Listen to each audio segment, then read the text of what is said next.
Neemias, capítulo de número 6.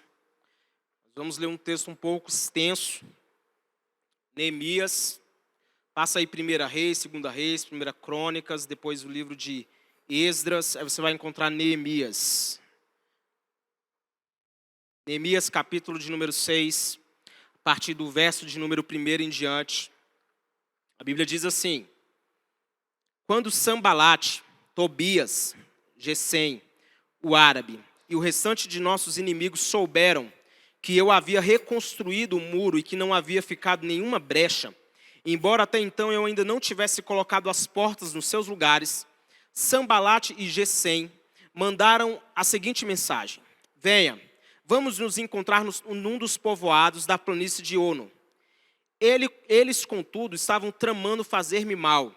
Por isso enviei-lhes mensageiros com esta resposta: Estou executando um grande projeto e não posso descer. Por que parar a obra para ir encontrar-me com vocês? Eles me mandaram 4 vezes a mesma mensagem e todas as vezes lhes dei a mesma resposta. Então, na 5ª vez, Sambalate mandou-me um de seus homens de confiança com a mesma mensagem. Ele tinha na mão uma carta aberta e estava escrito: Dizem entre as nações, e Gesem diz que é verdade, que você e os judeus estão tramando uma revolta e que por isso estão reconstruindo o muro. Além disso, conforme dizem, você está na iminência de se tornar o rei deles e até nomeou profetas para fazerem em Jerusalém a seguinte proclamação a seu respeito: há um rei em Judá. Ora, essa informação será levada ao rei, por isso vamos conversar. Verso de número 8. Eu lhes mandei esta resposta: Nada disso que você diz está acontecendo. É pura invenção sua. Estavam todos tentando intimidar-nos, pensando, eles serão enfraquecidos e não concluirão a obra. Eu, porém, orei pedindo: fortalece agora as minhas mãos. Um dia fui à casa de Semaías, filho de Delaías, neto de Meetabel, que estava trancado nas portas adentro. Ele disse: Vamos encontrar-nos na casa de Deus, no templo, as portas fechadas, pois estão querendo matá-lo. Eles virão esta noite. Todavia eu lhe respondi: Acha que um homem como eu deveria fugir? Alguém como eu deveria entrar no templo para salvar a vida? Não, eu não irei. Percebi que Deus não o tinha enviado e que ele tinha profetizado contra mim, porque Tobias e Sambalate o tinham contratado. Ele tinha sido pago para me intimidar, a fim de que eu cometesse um pecado agindo daquela maneira. Então eles poderiam difamar-me e desacreditar-me. Lembra-te do que fizeram Tobias e Sambalate, meu Deus. Lembra-te também da profetisa Noadia e do restante dos profetas que estão tentando me intimidar. O muro ficou pronto no 25º dia de Elu, em 52 dias. Quando todos os nossos inimigos souberam disso, todas as nações vizinhas ficaram atemorizadas e com o orgulho ferido, pois perceberam que essa obra havia sido executada com a ajuda do nosso Deus. Amém? Eu quero só profetizar algo sobre a sua vida. O diabo vai ficar intimidado e com orgulho ferido por causa daquilo que Deus vai fazer na sua vida. Amém ou não amém? Feche seus olhos, vamos orar mais uma vez. Que essa palavra nessa noite fale ao coração da tua igreja, do teu povo. Meu Deus, que nessa noite todas as existências, todas as fortalezas na nossa mente caia por terra. E que possamos receber aquilo que o Senhor quer nos entregar em nome de Jesus. Amém? Amém? Glória a Deus. Queridos, Neemias, aqui a partir do capítulo de número 6, já é um momento onde a obra que ele estava liderando, que era a reconstrução da cidade, já estava bem avançada. Neemias é um personagem que servia ao rei Artaxerxes. Ele era copeiro do rei. Neemias significa consolado por Deus. E o texto de Neemias, o livro de Neemias, ele me chama a atenção e eu vejo que ele era uma pessoa inconformada. A Bíblia diz lá a partir do capítulo 1, versos de número 3 e 4, e disseram-me: os restantes que ficaram do cativeiro lá na província estão em grande miséria e desprezo. O muro de Jerusalém fendido e as suas portas queimadas a fogo. E sucedeu que eu, ouvindo essas palavras, assentei-me e chorei. E lamentei por alguns dias, e estive jejuando e orando perante o Deus dos céus. quando ele ficou sabendo do que estava acontecendo na cidade, a Bíblia está falando aqui que ele começou, primeiro, ele ficou alguns dias se lamentando, ele ficou alguns dias chorando. Mas chegou o momento que ele resolveu agir, repita comigo, agir. Porque você tem esse direito de se lamentar por alguns dias? Claro que nós temos. Nós temos os nossos dias de luto? Temos. Nós temos os dias ruins? Temos. Mas a verdade é que esses dias tem que ser apenas isso, alguns dias. Não pode ser a nossa marca registrada. E por vezes, acredite, isso é a marca de muito cristão. Muito cristão é conhecido apenas pelo seu choramingo. Nós temos o tempo onde nós vamos nos lamentar. Tem o tempo onde nós vamos ficar aflitos? Tem. Mas tem que ter um momento também que nós nos levantamos e agimos com fé. Ele ficou lá chorando, ele ficou lá se lamentando, mas a Bíblia vai dizer que em um momento ele parou e foi fazer o quê? Orar e jejuar. Sabe o que ele foi fazer? Ele foi buscar em Deus uma resposta para aquela situação. Agora, nós fôssemos ler os capítulos anteriores, sabe o que nós vamos ver? Que quando ele foi servir o rei percebeu o semblante triste dele, então tocou no assunto. Mas aquela conquista do rei o favorecendo, permitindo que ele pegasse cartas, que ele fosse pelos povoados entregando cartas, que ele fosse até a cidade reconstruir, aquele favor que ele viveu no mundo real, no mundo real não, né? No mundo físico, foi uma manifestação do que ele já havia conquistado no mundo espiritual. Quantos entendem isso aqui em nome de Jesus? Ele já estava orando, ele já estava jejuando, ou seja, ele já estava batalhando, ele já estava lutando por aquilo que ele estava buscando. E chegou um momento onde a resposta se manifestou. Ei, nós estamos aqui num propósito de jejum. E eu quero dizer, enquanto você está orando, enquanto você está jejuando, você já está tendo conquistas no mundo espiritual. Por quê? Porque Deus já está colocando que os anjos dele trabalhem em seu favor. Mas em um momento, Neemias estava inconformado com a situação dos judeus. Ele ficou inconformado, e quando ele ficou inconformado, a sua falta de aceitação, a sua inconformidade com a situação o levou a se posicionar. Tem coisas na sua vida que não estão acontecendo. Quantos tem coisas que ainda não estão do jeito que você gostaria? Levanta a mão. Fala assim para a pessoa que está do lado, então não se conforme. Ah, pastor, tem coisas na minha vida que não estão como eu gostaria, então não se conforme. Porque por vezes nós aceitamos as circunstâncias ruins, as situações ruins, como se isso fosse espiritual, ser crente. Não, querido, não se conforme. Então ele entrou no modo de avançar. Todo avanço, agora preste atenção, no momento em que ele decidiu avançar, no momento em que ele poderia, voltando aqui, ele poderia ter ficado lá no palácio. A posição onde ele estava era uma posição boa, entenda. Ser copeiro do rei, ainda mais de um rei tão poderoso como foi Artaxerxes, ele estava numa posição muito confortável. Ele poderia dizer, eu estou aqui servindo, não há nada que eu possa fazer. Mas ele resolveu agir.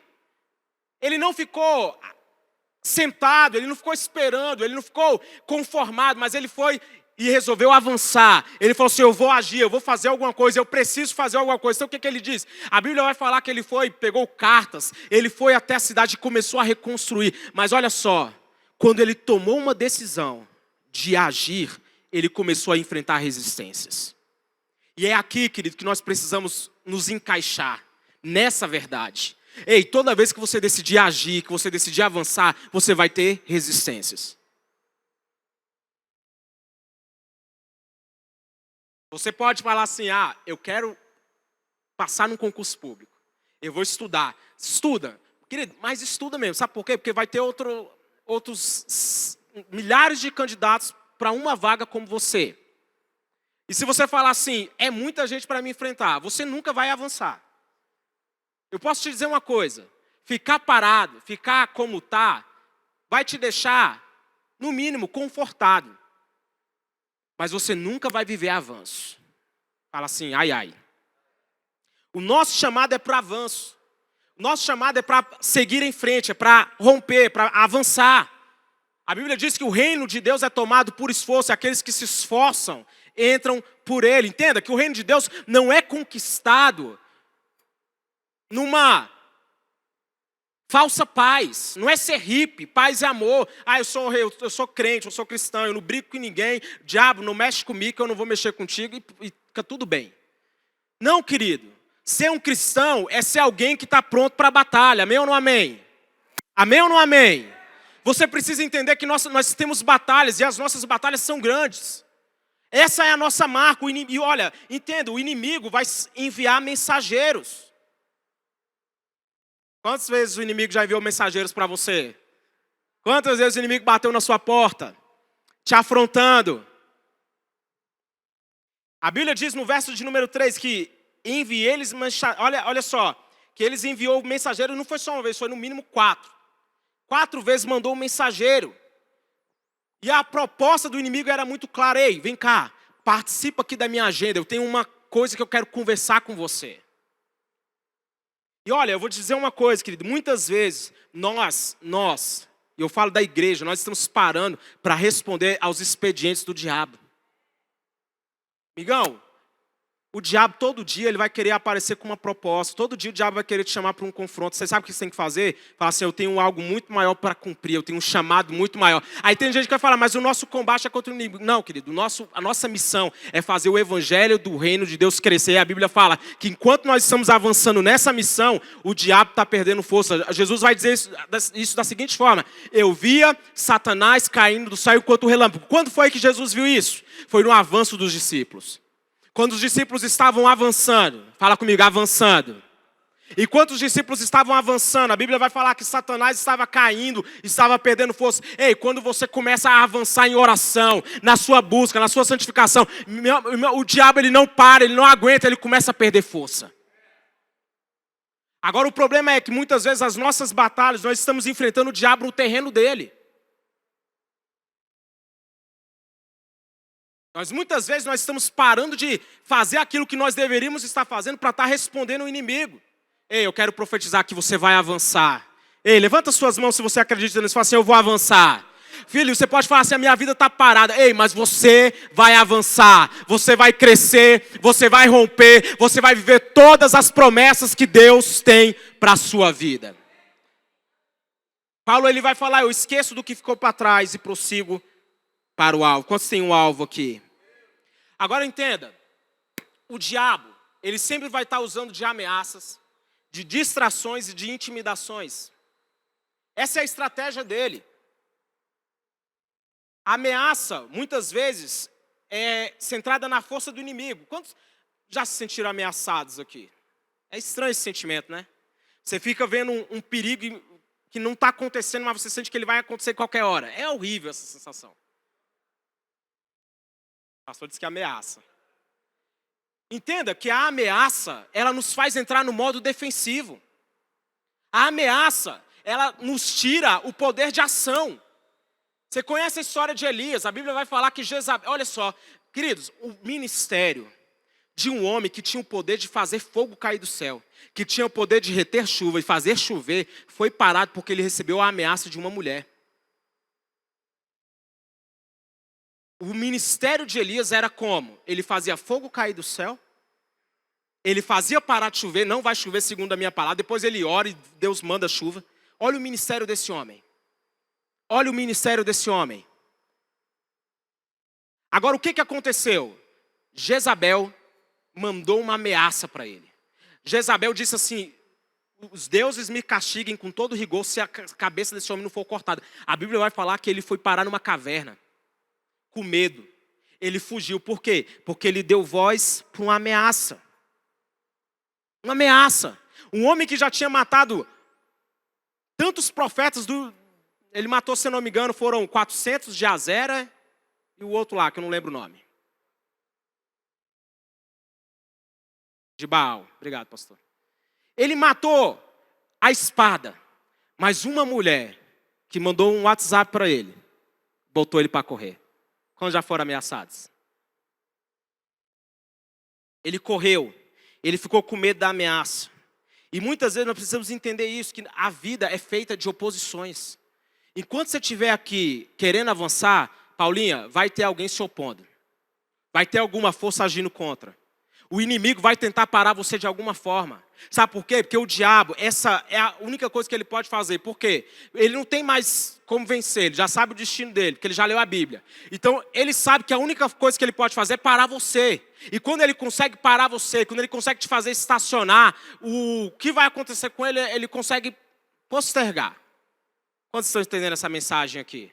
Querido, nós precisamos dizer não para as ameaças. Nós precisamos falar assim, olha, a ameaça, entenda, a ameaça é a forma que o inimigo usa para nos colocar no recuo. A ameaça é o expediente do inimigo para nos fazer recuar. Eu estou sendo ameaçado aqui, então eu não vou continuar. O inimigo está me ameaçando aqui, então eu não vou continuar tentando. Essa é a estratégia do diabo. A Bíblia vai falar que Ezequias recebeu uma carta de Senaqueribe. Naquela carta tinha uma ameaça.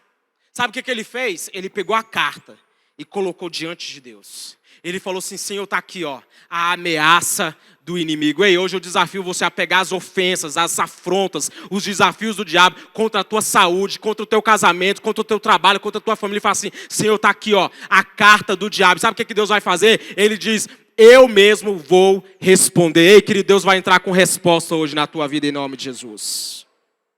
A ameaça é uma estratégia do inimigo para que você pense que o cenário vai ser o pior.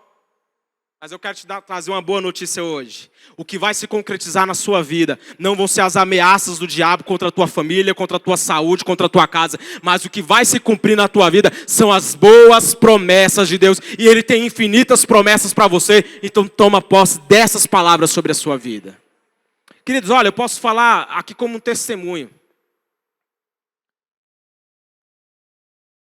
Eu já me senti, em oração, você já se sentiu oprimido? Quantos já se sentiram oprimido orando?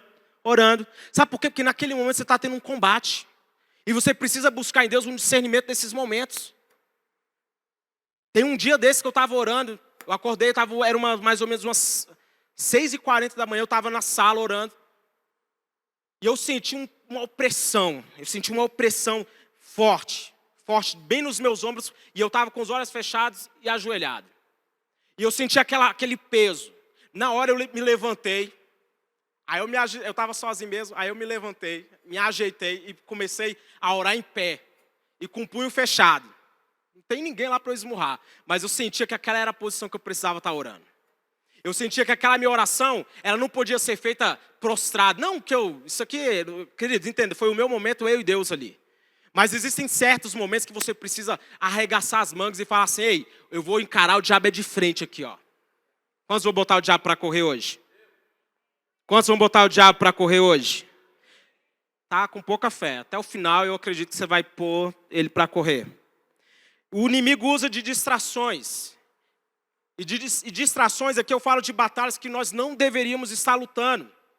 O inimigo, ele quer nos empurrar para distrações que nos tiram o foco. Quantas vezes, a Bíblia fala que 4 vezes foi enviada a mesma mensagem, desce para cá para nós podermos conversar. O inimigo tem insistência em nos distrair. E eu preciso falar de distração, eu preciso dar o contexto correto. Porque o diabo usa de distração? Usa. Mas nós também temos as nossas próprias distrações da vida, sim ou não? Quantos aqui estão querendo estudar e o celular toca é o WhatsApp? Meu Deus. Você está estudando, aí chega a notificação. Aí você dá uma olhadinha na barra de notificação. Aí chegou outra mensagem, Roberto, agora é do Instagram. Aí vai chegar uma outra mensagem, agora é do Facebook. Agora vai chegar outra, que é do e-mail, exatamente. Vai chegar outra, é o seu e-mail.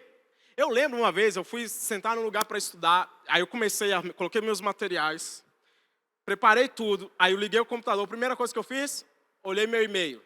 Nisso eu posso dizer que eu perdi uns 40 minutos, olhando meu e-mail, olhando todas as mensagens, olhando o grupo, atualizando o feed de notícias do Facebook. Depois de uns 40 minutos eu fui começar a estudar. Distrações. Acredite, nós temos muitas distrações.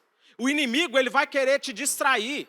A proposta do inimigo para Neemias era que ele saísse da sua posição. Fala comigo, sair da posição. Sabe qual foi a proposta deles? Desce para cá. Para o que você está fazendo aí, porque nós precisamos conversar com você. O inimigo tentou distrair Neemias de qualquer jeito. A Bíblia vai falar de um rei que estava distraído, na hora que ele deveria estar na guerra. Davi tinha que estar no campo de batalha, junto com seus soldados, mas a Bíblia vai falar que ele estava em casa, tranquilo. Ele viu uma mulher tomando banho, foi lá e pecou. Por quê? Porque ele não estava no lugar que ele deveria estar, ele estava distraído. A distração, ela nos impede de viver o nosso propósito. A distração, ela nos tira do propósito. Eu falei que o inimigo usa de distração. Nós temos as nossas distrações da vida, mas você acredita que Deus também permite distrações? Para ver o quanto disponível para o propósito nós estamos? Você vê isso acontecendo com Eliseu. Eliseu foi discipulado para ser o sucessor de Elias. Então o que aconteceu? A Bíblia vai falar que, o pastor sempre fala isso, né? Como Elias foi arrebatado? Aqui vamos ver, essa igreja é boa de Bíblia. Como é que Elias foi arrebatado? Gente, sem medo. Fala assim, num redemoinho de vento. Foi numa carruagem de fogo. Houve uma carruagem de fogo, sons, irmão, pirotecnia, né? Apareceu tudo quanto é coisa, para quê? Fala assim, para distrair. Eu acho que foi para distrair, irmão. Foi para ver se ele estava focado. Porque se ele fica fascinado com a carruagem de fogo, ele não vê Elias indo embora. Perdeu. Mas sabe o que a Bíblia vai falar? Que ele não tirou os olhos de Elias. Ele falou assim, olha, eu tenho um propósito e eu não vou me desviar dele. Ei, querido, hoje é dia de você, é noite de você falar assim, eu não vou me distrair com as propostas do inimigo. Eu não vou me distrair com aquilo que o inimigo tem para fazer. Você está agora recebendo essa ministração. Eu não sei quantas mensagens receberam no seu WhatsApp ou quanto elas te distraíram. Mas você pode escolher receber aquilo que Deus quer entregar para você hoje. O inimigo usa de intimidações. E a intimidação, ela é centrada nas minhas fraquezas. É a anulação da minha força. Olha o que vai dizer lá no verso de número 9. Estavam todos tentando nos intimidar, pensando, eles serão enfraquecidos. O inimigo tenta nos intimidar por quê? Porque intimidar é roubar a coragem. A intimidação, ela está ligada ao medo. A raiz da intimidação é o medo. E tem um provérbio judeu que vai dizer que o homem que rouba a confiança do outro é o pior dos ladrões. Os apóstolos, eles tiveram que lidar com as intimidações dos religiosos. Atos capítulo 4, verso 18 ao 20 vai dizer assim, que então, os chamando-os novamente, ordenaram-lhes que não falassem nem ensinassem em nome de Jesus. Olha só a intimidação. Mas Pedro e João responderam, julguem os senhores mesmos, se é justo aos olhos de Deus obedecer aos senhores e não a Deus. Pois não podemos deixar de falar do que vimos e ouvimos. A intimidação, ela vem para isso, para quê? Para nos fazer parar. A intimidação quer tirar você do seu propósito. Não, coisa terrível é você se sentir intimidado. Coisa terrível é você sentir que você está numa situação onde você é uma presa. Isso para homem, então, eu vou falar coisa dos homens, da nossa natureza de homem. Destrói o homem. Um homem intimidado é um homem que não tem capacidade de fazer nada. Quando já se sentiram intimidados aqui? O diabo quer nos calar. Pessoas intimidadas estão sempre procurando uma ofensa naquilo que escutam. Você vai ver, Saul era a personificação de um homem intimidado, da intimidação. Ele, lá no começo da sua história, a Bíblia vai falar que quando ele foi escolhido, ele ouviu alguns homens próximos a ele dizendo assim, é esse homem que vai nos liderar. A Bíblia vai falar que Saul ficava ouvindo aquelas coisas e guardava para si. Ele não tinha nem coragem, pastor Anderson, de ir lá e falar assim, o que vocês estão falando aí?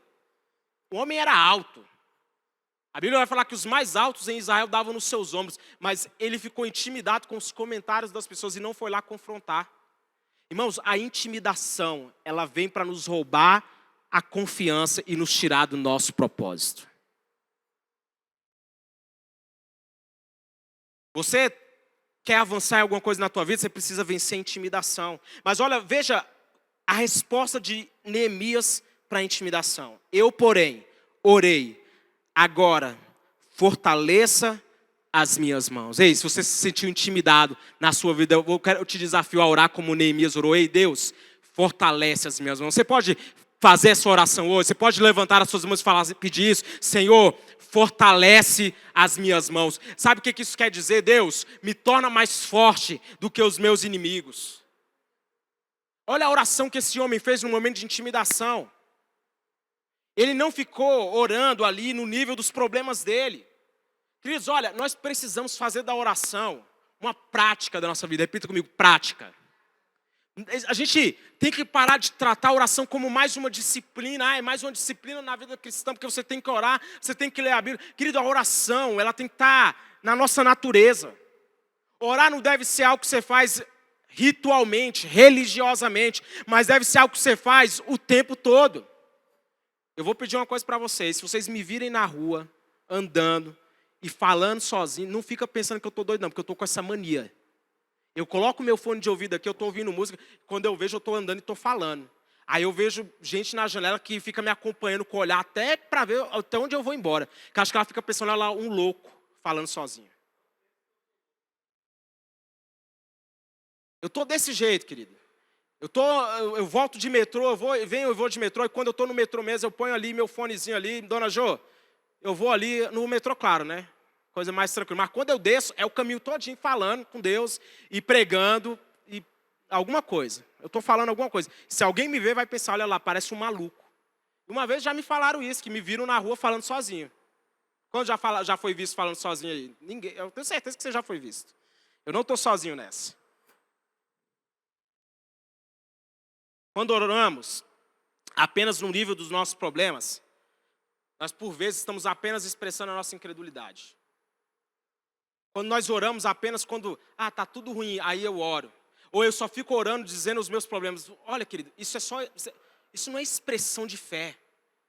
Aquele homem, ele falou assim, Deus fortalece as minhas mãos. Ele não ficou ali perdendo. Olha que oração curta, Deus fortalece as minhas mãos. Ele não ficou religiosamente ali. Não, ele só pediu algo, Deus fortalece as minhas mãos. Por quê? Porque está vindo intimidação, o inimigo está me ameaçando. Mas eu confio que o Senhor vai fortalecer as minhas mãos, então eu vou vencer essas batalhas. E aí, querido, Deus vai te fortalecer e você vai vencer todas as batalhas que você tem para frente. Eu quero concluir. Neemias, ele escolheu avançar, a despeito de todas as ameaças, de todas as tentativas de intimidação, de todas as tentativas de distração. Sabe o que ele escolheu? Ele escolheu avançar. Por quê? Isso se trata das escolhas que nós fazemos. As escolhas que nós fazemos, o que tem modelado você? Queridos, Neemias foi um homem aguerrido, um homem de batalha.